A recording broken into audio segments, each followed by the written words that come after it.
All right, everybody. Today we're going to be talking about calculating your freedom number. I'm going to give you a little of a backstory, tell you exactly what you need to do to determine what your freedom number is based upon my personal experience, and then share with you a couple of ideas on what you can do, things that I was looking at. So first and foremost, in 2016, I wrote a book, Inside Sales Predictability. At that in particular time, my business was doing probably around 8 to 9 million a year. We were set to have our best year ever, best year in selling real estate, best year in doing coaching, digital products, software sales, affiliate revenue, had a lot of different income streams, but all of my income until I started writing this book was active income. And what that meant was, every single day I would wake up, I would drive into the office like everybody else. I would go into meetings. And my goal was to help improve the company by creating more value, increasing lifetime value of our customer, determining what the customer acquisition costs were, just doing the things really that drove revenue. However, I was working on a book, Inside Sales Predictability. My idea, what came from just some coaching and mentorship. There was this term that people coined, the name tail. The tail at the end of a dog, right? At the end of the product development cycle, the tail would be how much energy and effort it took to fulfill the promise that was delivered to the customer. Some of those products had long tail, meaning, if we generated a new customer, there was a lot of time, energy, and effort that went up front, but also continued on a monthly basis. So as you generated more customers, you had to know exactly how many people you needed in customer service, how many people you needed in pay-per-click advertising, individuals that help fulfill that promise. Every time we'd bring on a new customer, we would have to adjust our model and pivot based upon a certain assumption. Basically, the business would continue to grow. There'd be more people, there'd be more management, more leadership required. All of the time, energy, and effort that went into creating those products didn't really create more freedom. However, it did create more revenue. It wasn't until I wrote the book Inside Sales Predictability, I wanted to design an actual funnel, a marketing and sales funnel that would help me acquire the customer, deliver the promise, and do it in a way where the tail was very small. And so that meant, for me, I decided that I was going to do live boot camps. And so the book was Inside Sales Predictability. I wanted to, instead of teaching someone over a 12-month period, I wanted to have them fly into the office, do a total immersion where at the beginning of the event, they would see what we did, then they would do it with us, and then by the end of the event, they would be fulfilling the task in which they were making the investment to learn how to hire, train, and make an inside sales agent productive. And so that worked really well because with the 4-day boot camp, I was able to actually invest in contractors, and those contractors knew the material, had worked with me for a number of years, some almost a decade. So they understood the material, and they could get a fixed actual compensation based upon not only the individual who sold the workshop, our boot camp, but also the person who fulfilled and taught the boot camp and workshop. And so once this was up and running after the first event, I did the very first one. It was more because I wanted to get feedback from the customer. I wanted to make sure the promise was being delivered on. It was more of a product development interest on mine. I wanted to make sure it was what we would coin as the hit maker process. But after the first one, everybody was really doing well. Everybody went home. Everybody implemented an ISA. Everybody got to the value in which they made the investment. And so we decided to do another one. Those events could produce $100,000 to $120,000 a month. The cost for me to actually fulfill the event would be about $20,000 a month. And so there would be some months I would make $100,000 a month, and it wouldn't require me really to do much. I wouldn't have to talk to any of the new customers that came in. It wouldn't require me to teach the boot camp. I wouldn't have to sit down and do the calls. All of that infrastructure had been put in place up front. And so there was a short tail. And the reason I did this is I was trying to move towards living what I was calling my perfect day. My perfect day was, how much income would I need in order to fulfill and maintaining a lifestyle at that time that it was more aspirational. And in that process, I started working on my second book, Digital President, which talked about everything that I had done in the first book. Started out with, the hit maker mindset, the ICP. I learned a lot, the ideal customer profile. I made a lot of mistakes along the way. And I learned really, really upfront that marketing and sales and everything that I did could significantly be impacted if I had the wrong ideal customer profile. An example would be if I was selling a boot camp to somebody who already had an ISA versus somebody who wanted to hire an ISA. If I was selling a boot camp to someone who wanted to hire an ISA, then helping them hire the ISA would be considered valuable in that process, in the investment they were making, versus somebody who already had one and was wanting to make them more productive. And so it was learning that concept of really getting down and into the details of what the customer was that I was looking for. When I wrote Inside Sales Predictability, I started the whole book out with Life by Strategy. And Life by Strategy, you can see here behind me, I'll put a link up here to an episode where I laid out Life by Strategy, but it's just, Life by Strategy is being intentional. The book Good Strategy, Bad Strategy talks about, when you're trying to achieve a goal, a bad strategy is solving the wrong problems. Well, in our life every day, this week, today's a Monday. Today, I'm going to determine what things that are going to move me closer to my goal, what things are going to move me further away. And my Life by Strategy is really going to be the decision filter in which I lay over every opportunity that is going to come my way between now and the next 90 days. Whether I say yes and I vector that opportunity to the overall goal, or B, I say no, it's a distraction because I want to practice discipline and focus. And when I did Life by Strategy, one of the things that I realized that was very important was determining your freedom number. So let me tell you what your freedom number, it's going to be a number in which you determine based upon your current fixed expenses and the average of your variable expenses over the past 12 months. A fixed expense is going to be, something that you're committed to paying every single month. You got to pay it like where you're living. Your fixed expenses are going to be your automobile, health insurance, all of the things that it takes in order to operate your life. Variable expenses might be more of your discretionary spend, things that you pay for sometimes this month. Maybe you don't have those expenses next month. It might be, maybe a trip. Some of those things might be budgeted in, but basically what you're trying to do at a 10,000 foot level is you're trying to determine what it costs to operate your life, right? What does it cost? And the reason this is important is for me, when I first did my freedom number, the next step in my exercise was really determining all of the ways that I could generate revenue that would cover all of my expenses and do it in a way that I did not have to make the investment of time. I got a disproportional return on my effort. Write that down if you really want to take your life to the next level. You have to really look at not only the activities you're doing, but kind of like the contribution margin, what you're having to invest in order to get those returns. And every investment, like for a real estate professional, if you're still working with buyers, the investment that you make when you're helping a buyer sell a home is completely different than when you're working with a seller, because a seller you can determine is going to take you a couple hours. What's even better than that is having a business strategy long-term that's going to change your focus or your paradigm to being more of someone who trains and creates opportunities, because those can be delegated. Training can be delegated. Marketing can be delegated.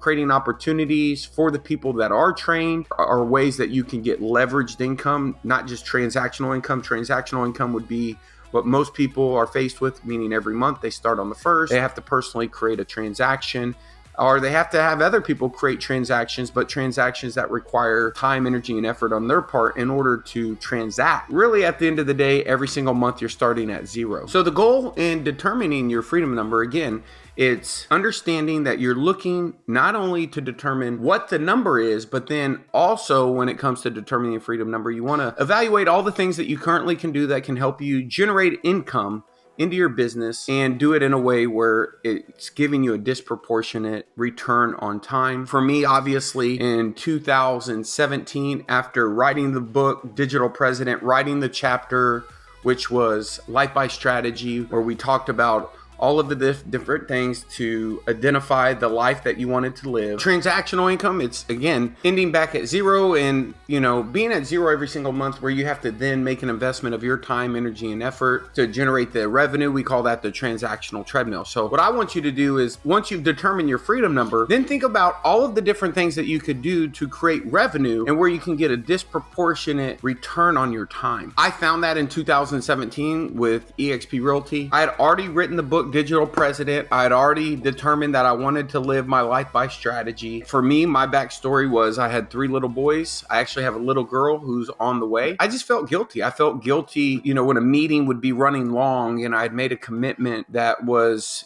having to always choose. Really, the defining date for me was when I took my son to karate. And I remember being on the phone and everybody looking at me like I'd kicked somebody's dog, right? Literally looking at me like, how dare you be on the phone? So I went outside. I just had commitments, and all of those commitments, I was pulled in so many different directions. Everything required me, and I wanted to find an opportunity where I could make an investment up front. Then in the future, if for some reason, for whatever reason at all, if I wanted to do something different with my time, I could still get a return on that investment, all of the upfront work. And so when I saw EXP, I actually did the math. My story was pretty simple.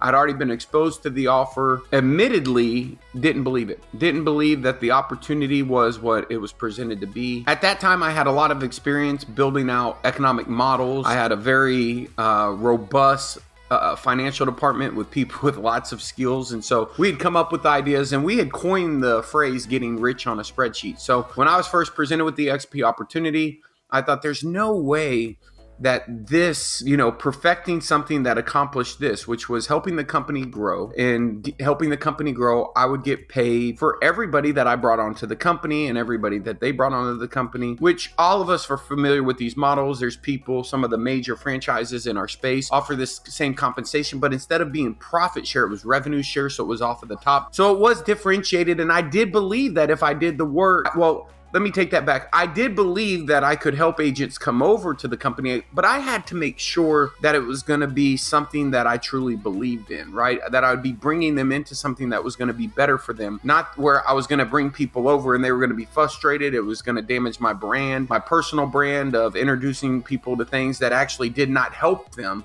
with their business. And so it didn't take quite that much time in order to realize that we had a differentiated value proposition. The company was offering stock, later started offering health insurance, but it had this opportunity called the revenue share. And the revenue share was just that. It shared in revenue for helping the company grow. And if you think about it, right now, every real estate brokerage in America wants to grow. They want to attract producing agents. But the difference is when the company attracts 200, 1,000, or 10,000 producing agents, the company does generate more revenue, but that's not an economic opportunity for you. If you're in that office, especially most offices, the office still has to be profitable, which is understandable, but they also have expenses that you're not in charge of expenses. So if the company decides to do a big blowout Christmas party in December, it might be less profitable, if profitable at all. If the market switches, you have no control over what expenses the company keeps and which expenses it gets rid of. And so the thing I liked about revenue shares, it was off the top, and it was something that I could actually invest in long term and have at least the confidence that the investment that I made into helping the company build, that I'd be compensated over time. And because of that, I decided that I was going to do what I considered a pivot, if you will, right? I was going to go all in on this opportunity simply because it aligned to my life by strategy. And at the time,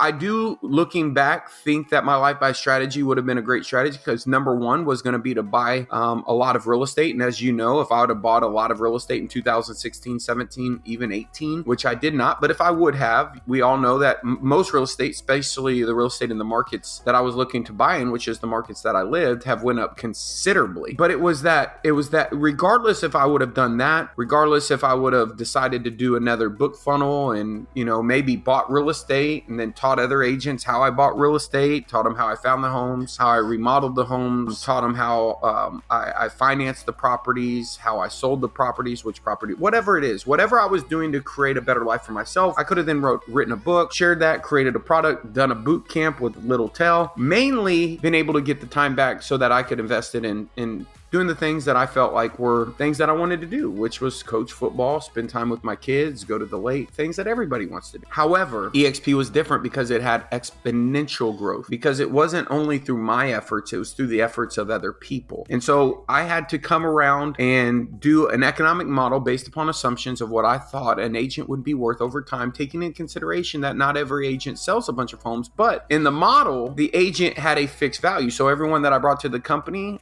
if they were on on level 1, they had a fixed value of $2,800. They were on level 2, they had a fixed value all the way down to level 7. But if I brought somebody on and they brought somebody on, I had to take into consideration there would be people who brought on nobody, there would be people who brought on a lot of people, and so we had to come up with those averages. Once I determined those averages, I determined what an agent was worth on average every single month based upon the growth of my organization. And once I determined that number, I knew how big my organization needed to be and how much money I personally had to generate in order to achieve my freedom number. Now, the great thing about it is I adopted this methodology, had already written about it in the book. It was just talking about evaluating all the passive income opportunities. You could do that too. I'm sure there's several different ways. For me, I like to align to whatever I was currently doing and good at, which was helping real estate agents succeed, because I helped myself succeed. And here's the thing, is I knew that I didn't have to help agents build mega teams, which I could do. I built a mega team.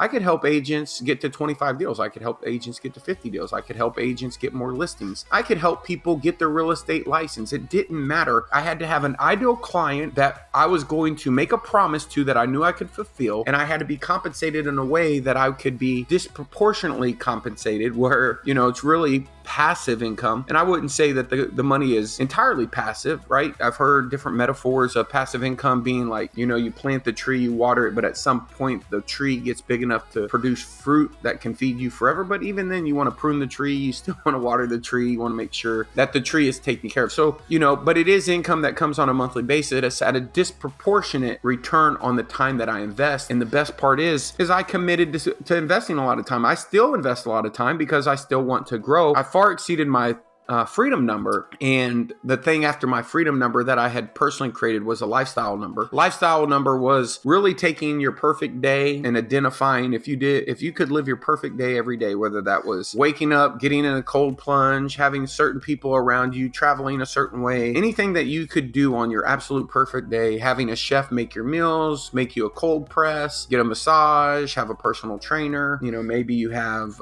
a nanny or somebody who helps out around the house every single day. But whatever that perfect day looks like, it was taking that perfect day concept and then defining what the freedom number would be in order to live that perfect day every day. And so we called that, you know, living your ultimate lifestyle and having a lifestyle number. So once I exceeded my freedom number, my job became to identify people that I could align with that wanted to do the same. And I could happily say that I've now helped personally people identify that same number, achieve that same number, and fulfill that same destiny for themselves, where now they are free, where they're able to do the things that they want. And that's one of the things that I could say is probably most fulfilling, is determining that number and coming up with a game plan to hit that number and managing your schedule. Because here's the thing, you're going to have a gap. You're going to still have to do the things that you do every single day. You're going to have to do the things that pay the bills. But now as you proceed weekly, monthly, yearly, looking at opportunities, saying yes and saying no, you can ask yourself, is this going to create more freedom, or is this going to create more captivity?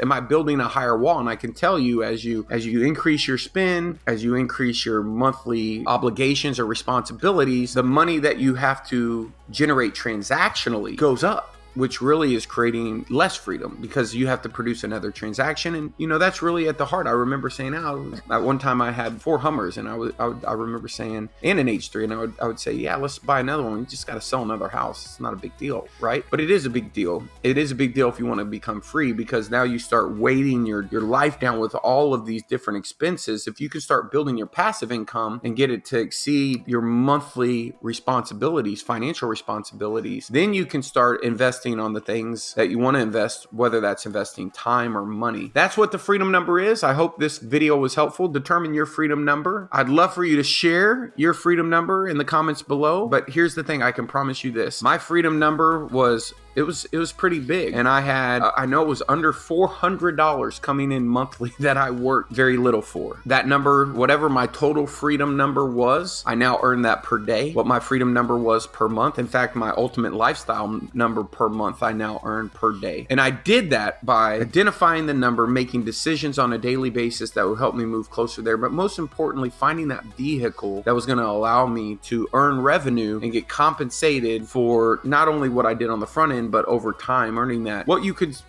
refer to as residual passive revenue that comes in again every single month at a disproportionate return on the time that you have to invest to earn it. So hopefully this video is good. If you like this video, make sure you go down and hit the old like like button. And while you're down there, make sure you subscribe and turn on notifications. We put out new content like this every single week. So if you like this content, you'll like some of the other content that we're going to put out. Thank you so much for watching.